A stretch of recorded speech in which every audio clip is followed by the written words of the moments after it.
So pretty much everyone agrees that faith is a central and, well, critical component to manifestation.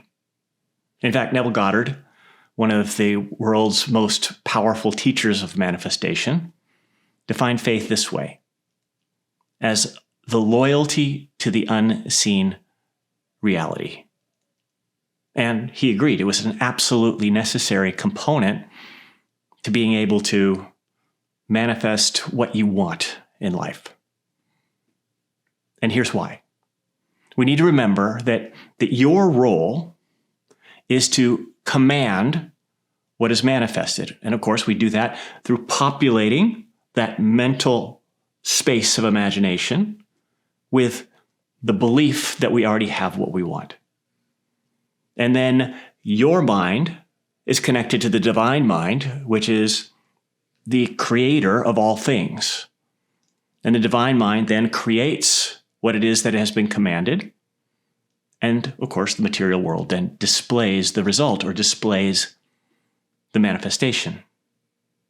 And this is why, there's another quote from Neville: an assumption in imagination, though false, if persisted in, will harden into fact down here on the material plane. And that's the challenge, the persisting in the so-called assumption. And there's really two reasons for that. One is that most of us have and don't take this the wrong way, but most of us have something of an undisciplined mind, due not to a small part to all of the technology and the culture that we live in today. And so we don't have a really well-developed ability to fix our mind or fix an assumption within our mind unerringly. So that makes persistence somewhat challenging. But there's an even bigger problem. And it has to do with, well, the word loyalty comes up. Because most of us, we don't have loyalty to our assumption as much as we have a loyalty to our current material reality. And here's the thing: our loyalty to this material reality changes the assumption. Because we need to remember, an assumption is just a thought that is believed to be true. And that's the important part. It's a thought that is believed to be true. So if I want to manifest $1 million, and why not? I simply need to believe I already have $1 million. But when I look at my bank account, I see, let's say, $1,200. And because that's what I see in my material reality, that's what I now believe to be true. A new assumption, a new command. All because my so-called loyalty is to my material reality instead of my desired reality in imagination. And this is where faith comes in. Shifting my loyalty from the material reality to the imaginal reality. But here's where I'm going to push back, and with all due respect to Neville and all the other teachers, I'm going to put it bluntly. Faith is a crutch. Because it's something that's only needed when you've cozied up to a, faulty, and I'd argue harmful worldview. When you believe, as, let's face it, we've all been taught, that the material world down here matters more than the imaginal world, it's then that you need faith. I mean, do you need faith to believe that your car is in your garage when you're right there staring at your car in your garage? Of course not.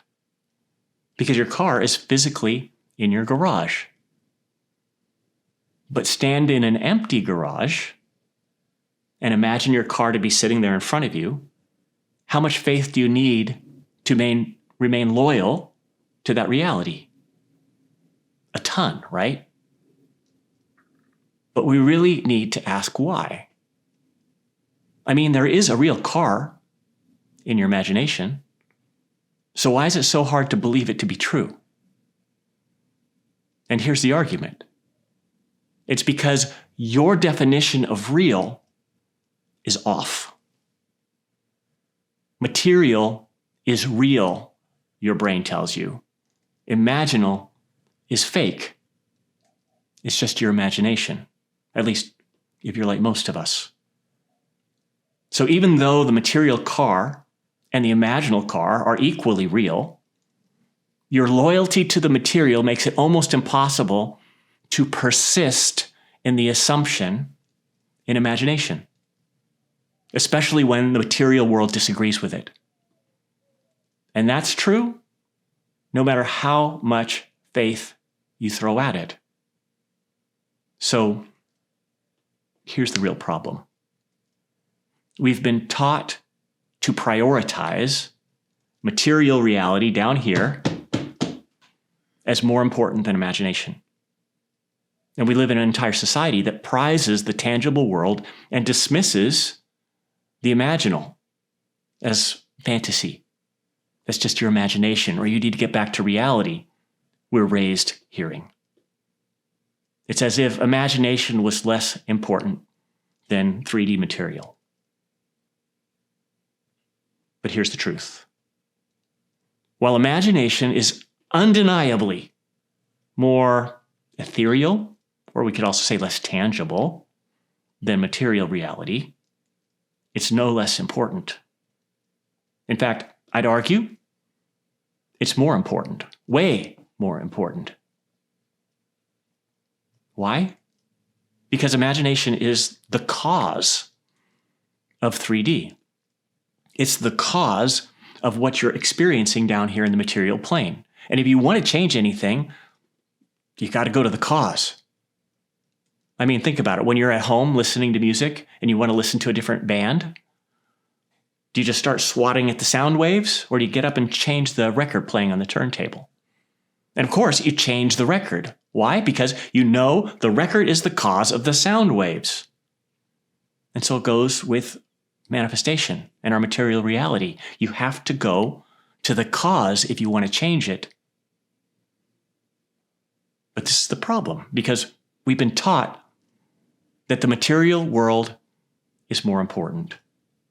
So we spend all of our time looking at, wrestling with, thinking about our material experience. And where is all of that done? Of course, it's done in the space of imagination, inside that field of mental conception. We see the $1,200 and we believe it to be true. We experience a setback and believe it to be true. We face a relationship problem and believe it to be true. And what is believed to be true is an assumption, which is a command, which means we are unwittingly commanding just more and more of that. Lack or struggle or frustration or failure, more please. This is why material reality seems, important word, seems so hard to change. And it's a real problem if you're currently experiencing a material reality that you'd rather not be experiencing. And this brings us to where most people go wrong. And I'm going to alter that, where most people have been taught to go wrong. They leave this underlying problem, our worldview, intact and try to compensate with faith. They ignore their belief that the material world is more important than imagination, and then they try to trust in imagination over the material world. And it's, at best, an uphill battle. It's a classic mistake of symptom fixing that does nothing to heal the underlying problem. And this is what makes it necessary for us to compensate with ungodly amounts of faith, something that for many people isn't even possible. So here's the invitation. Cultivate faith, for sure. But also understand that it's a temporary crutch to be used while you address the real problem, your underlying priorities and worldview. So this week, watch where you place your loyalty. When something unwanted appears in material reality, notice how quickly you begin to adopt it as true and real, explaining it, worrying about it, predicting what it'll lead to. And that's the moment. That's when, as Neville would say, you leave the dead facts alone. Because everything in material reality, they're dead facts, they're dead artifacts of your past assumptions. And instead, return to the mental realm of conception, of causation in imagination.